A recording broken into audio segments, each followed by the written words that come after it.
ठीक, अब दिखाओ। हाँ महाराज, कभी आप जो बोल रहे थे कि कर्म में ही कष्ट है? तो यहाँ अभी जो जगदीश चांदानी की टीम जो आई हुई है वो अंदर लोग पूजा वूजा कर रहे हैं, कीर्तन भजन कर रहे हैं, उसकी आवाज़ आ रही है। तब तक यहाँ के सबसे वयोवृद्ध भंवरेश्वर मंदिर के आपके यहाँ के पुजारी जी हैं, ये मैकू लाल जी गोसाई, तो इन्हीं से कुछ जब आते हैं तो वार्तालाप होती है, ज्ञान की चर्चा होती है और बड़ी अच्छी अच्छी बातों को ये बताते हैं। तो आप इधर खड़ी होइए, हम यहाँ करीब आएंगे और दोनों लोगों का आता रहे और 2 मिनट बनाएंगे, क्यों अभी अंदर भी हमको जाना है। हाँ, तो अभी हमने महाराज जी से जब जिक्र किया तो अब यही है, ज्ञान है। इन्होंने कहा कि भगवान की 2 स्त्रियाँ हैं, 2 स्त्रियाँ हैं, एक का नाम है माया और एक का नाम है भक्ति। तो जिसको माया चाहिए, किसी को माया देते हैं, किसी को भक्ति। जिसको भक्ति देंगे उसको माया नहीं देंगे। क्यों? माया के चक्कर में अगर आगे आदमी तो भक्ति भूल जाएगा। तो जो भगवान का सच्चा भक्त है उसको पैसा भगवान नहीं देते, और जिसको पैसा दे रहे हैं वो भक्त भी बना है तो वो अंधकार की ओर जा रहा है महाराज, है ना। वो भक्त भी बनता है और माया भी रखे है, तो ये दोनों संभव नहीं है। जो हमारे विद्वान ने कहा, और बड़ी अच्छी बात उन्होंने कही है, तो हमने कहा इसको याद कर लें। ये अखबार की हेडिंग बनने योग्य बात इन्होंने अभी कही है कि कर्म में कष्ट है। कर्म कोई करना ही नहीं चाहता, है ना महाराज। कर्म कोई नहीं करना चाहता, इसलिए कि कर्म करने में कष्ट है। अब जैसे बंदर खिलाना है, मैं रोज़ लाइब्रेरी में खिलाता हूँ। अब 72 साल की उम्र में आज यहाँ आना था, लिहाजा हमें सुबह जाना पड़ा। भयानक जाड़ा, भयानक सर्दी, अब उस हालत में मेरा भोज हुआ वहाँ जहाँ लाइब्रेरी में रोज़ होता है। तो वहाँ से चूँकि यहाँ आना था, हमने कहा भैया वहाँ सुबह क्यों, जाते जाते रात हो जाएगी। तो विद्वानों के पास, ज्ञानियों के पास बैठने से कुछ नई नई चीज़ें मिलती हैं। जैसे इन्होंने कहा कि कर्म में ही कष्ट है, इसलिए लोग कर्म नहीं करते। भाई कौन कष्ट उठाएगा? और बिना कष्ट उठाए गेहूँ आप ऐसा देखिए, गेहूँ आप ऐसा नहीं प्राप्त करेंगे। गेहूँ के लिए बहुत बड़ी मेहनत करनी पड़ेगी, है ना, तब गेहूँ पैदा होगा। तो महाराज जी का ये कहना है कि एक कल्प वृक्ष है। अब आगे का आप संक्षेप में बताएं। यह स्थान जो है कल्प वृक्ष है, ये आगे बताइए। ऐसी कहूँ देखी नहीं, ऐसी सुनियत नाही। जोर से बोलिएगा। ऐसी कहूँ देखी नहीं, ऐसी सुनियत नाही। कर्महीन कल्पत फिरे कल्प वृक्ष की छाँव। का पर ही सब शब्द है। हाँ, है? हाँ, का पर। हाँ। और करनी करे तो क्यों करे, और करके क्यों पछताए। तो बोए पेड़ बबूल का तो आम कहाँ से खाए। वाह, सही बात, ये तो है ही है। नहीं देखिए, लोग जानते सब हैं, लेकिन आजकल के ऐसे मूर्खों को मैंने देखा है कि भक्ति भी कर रहे हैं, पूजा पाठ और सुंदरकांड का पाठ कर रहे हैं, और उधर गलत काम भी कर रहे हैं। मन नहीं लगता, वो दिखावा कर रहे हैं। वो दिखावा कर रहे हैं, सही बात। ये लोग सुंदरकांड का पाठ करते हैं या मंदिर जाते हैं, बड़ी देखिए यही होता है विद्वानों के पास कि वो दिखावा करते हैं कि लोग देखो कि मैं भगत हूँ, हमारे अंदर भक्ति है ना महाराज। जो भक्त होता है वो किसी को दिखाता नहीं, जैसे वो केवल काम करता है। जैसे हमारे शंकर स्वयं केसरी नंदन, हाँ, जो भगवान हनुमान जी हैं, हाँ, वो किसी को दिखावा थोड़ी किया ना। एक बार ये जो सिंदूर है, ये हाँ, ब्रह्मा का पुत्र है। अच्छा, हाँ, सिंदूर जो है ये ब्रह्मा का पुत्र है। हाँ जी। तो ब्रह्मा जी ने जब इसको उत्पन्न किया जी, तो इसने इतनी बड़ी ब्रह्मा जी की तपस्या की जी, कठोर तपस्या करके जी। जब तैयार हुआ तो ब्रह्मा जी ने कहा बेटा वर मांगो। तो कहा वर क्या तुम दे सकते हो? कहा तो कहा मुझे बल दो कि जिसमें सब हमारे कब्जे में हो जाए। अब ये संकोच कर कि भगवान विष्णु, भगवान शंकर और हम सब के ऊपर भी ये हो जाएगा तो कौन कर्म करेगा? कौन कर? हाँ, है? तो कहा बेटा थोड़ा संकोच है। कहा अच्छा वो बताओ। शिव जी ने कहा तुमको कुछ देना तो होगा ही, उसने तुम्हारी तपस्या की है, हैं? चलाते रहो। चल रहा है। तुम्हारी तपस्या की है। तो कहा अच्छा, तो दे दिया वरदान बल का। तो वो ब्रह्मा के ऊपर ही हावी हो गया। ब्रह्मा भगे विष्णु के पास गए। भगवान विष्णु जो थे वो मायावी हैं। कहा अरे कैसे आ गए भाई सिंदूर? कहा मुझे महाराज बल की परीक्षा है, तो चाहे ये पिताजी लड़े या आप लड़ें, आप इनके सहायक। अरे कहीं भाई हम तो आपसे लड़ने लायक है ही नहीं। लड़ने लायक है तो एक भगवान शिव, वो तो महायोगी है, तपस्या में लीन है, और इतने में हम उससे लड़ने जाएं तो कितनी बेवकूफ़ी है। कहा तुम नहीं जानते, तुम उनकी प्रिया पार्वती का हरण करो, तब वो तुमसे युद्ध करें। उसने किया वैसे है, तो भाग गया। लेकिन कहा अब इसका निधन कैसे हो, ये तो बड़ा कष्टदायी हो गया। तो कहा महाराज आपके सिद्धि बुद्धि नाम की 2 लड़कियां हैं, इनकी शादी शिवाय घराने में कर दो तो इसको वही मार सकता है जो नर हो और न नारायण हो, न जानवर हो, न मानव हो। तो गणेश जी को हाथी का तो ऋषि जी आए और उनसे यहाँ परीक्षा की। तब इधर नारद जी ने कहा इसका जल्दी संहार होना चाहिए, तो पहुँचे। तुमने ब्रह्म राक्षसों को जीत लिया है, ये 2 तुम्हारे सहायक हैं, उनके साथ तो भी शादी कर लेते। अरे वो तो गणेश नाम है, उसके हाथी का है। तो ये बताइए पुरुष के साथ शादी क्यों करते हैं जबकि तुम्हारी लड़कियाँ कितनी सुंदर। अच्छा, इसको बीच में हम जरा विराम देके मैं अंदर जा रहा हूँ बनाने के बाद, उसके बाद आगे का जो है महाराज जी से फिर अभी हम उसको नोट कर देंगे। ठीक, अब आप फ्री हो गए, जाइए जरा अंदर बना लें, क्योंकि उन लोगों का वो लोग अब निकलने वाले हैं।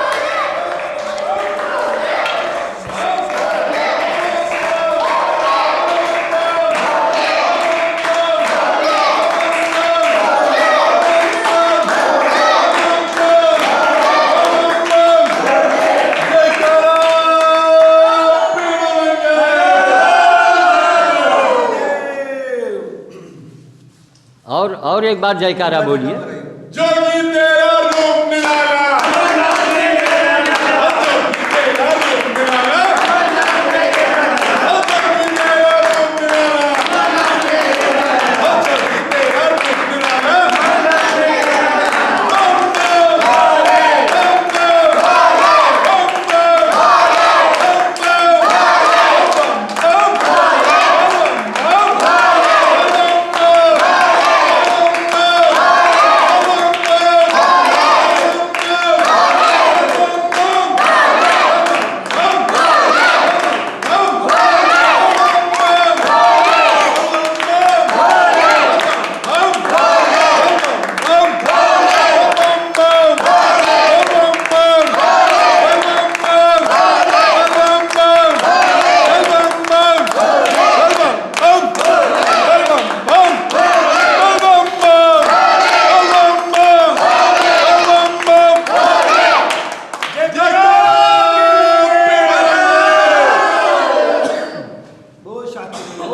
Jangan.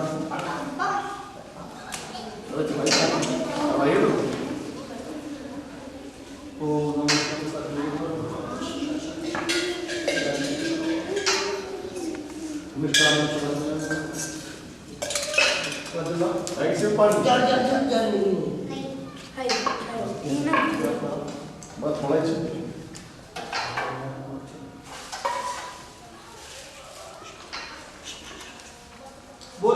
और किया करो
कैसे मालूम पड़ा उनको?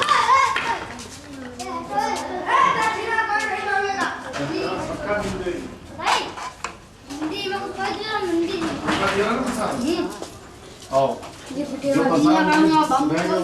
उनका दिया ना है दिखा नहीं कि हम डायरेक्ट दे देंगे। हमरे लिए रोके रहे हो। हाँ हाँ तुम्हारा लिए जरूर रुका उनको भी प्रसाद सबका दे दो। हाँ अब सबका वो दक्षिणा भी दी जाएगी। हाँ दक्षिणा देंगे तब शंकर जी पसंद हुई है।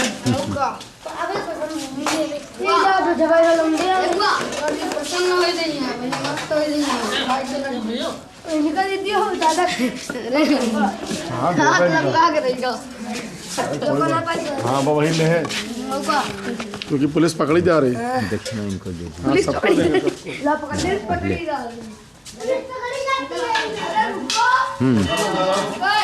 हाँ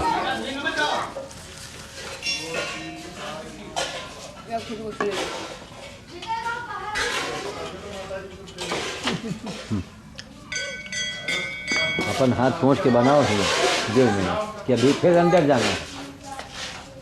हाथ पोंछ लो। हाँ बस खाली एक हाथ लिया बनाओ। हाँ महाराज अब आके के संक्षेप में कहे वो लोग एकदम तैयार हैं। शिव जी के पास आए। हाँ सप्त ऋषि जी शिव जी के पास आए। ले बाबा हमारा दक्षिणा ले लो। दे दिया तुमने दक्षिणा आपके मार्च का मतलब 15 13 दो आदमी कम रहे जाओ अंदर जाओ। ना दे अंदर कहाँ दे तेरा समझ तुम्हारे 15 आदमी गिनवा दिए 13 रहे अभी 2 कम पड़ा था। ना दे हमको पंद्रह को जैसा आप लोगों ने लंबी गणेश जी जब गए लंबी तो गणेश जी ने सिंदूर को मार दिया। सिद्धि बुद्धि आई और रोने लगी और कहा बगैर लड़की के नैहर में जब कोई भाई नहीं होता है तो उसका नैहर सूना होता हटो में तो ना है। तो प्रभु इसके लिए जिलाइए और ये तो काम हमारा नहीं, ये तो मशीन जैसा है। तो अब ऐसा है कि लोग इसको ऐसा जिलाती हैं अरे तो अगर अमर करते हैं दोबारा ना करो। और जिस सुहागिन के मस्तक पर नहीं होगा वो मानी जाएगी और जिस पूजा में सिंदूर नहीं रहेगा पूजा अधूरी मानी जाएगी और जिस देवता के ऊपर ये मिथुन फिर मार दे बता दी वो यही वहाँ डंडा चलो आगे जाइए सार्थक नहीं होगा। अच्छा सिंदूर के बारे में देखो बात सुनो सिंदूर के बारे में महाराज जी ने बताया कि जिस स्त्री के मस्तक पर नहीं होगा विधवा मानी वो जाएगी। विधवा मानी जाएगी। और और जिस पुजारी के मस्तक पर नहीं होगा वो चंडाल माना जाएगा। अच्छा, अवस्थी भैया बताया जिस पुजारी के मस्तक पर नहीं होगा, या रोली सिंदूर नहीं होता है हाँ। वो चंडाल के समान माना जाएगा। वाह, तुम्हें तो लाग ये मतलब सिंदूर की ये कहानी है, सिंदूर पीला है चंदन ना? है। सिंदूर की कहानी यही है जी। ये ठीक ब्रह्मा है का पुत्र है। जी, जो आपको एक साथ फिर जितने आप ब्रह्मा का ये पुत्र है सिंदूर जो है। ठीक है, अब हम लोग रायली के लिए रवाना हो रहे हैं और महाराज जी से कुछ जानकारी मिली और बड़ी अच्छी बात कही कि कर्म इसलिए लोग नहीं करते हैं कि कर्म करने में कष्ट होता है, और कष्ट बिना कष्ट पाए, बिना कष्ट उठाए लोग भगवान को चाहते हैं, भगवान से कृपा तो नहीं मिलेगी, असंभव है। लाइए, धन्यवाद। 2000 में हो गए लगभग। क्या 2000 में आपके पास 6 600 तो हुए। 600 तो हुए।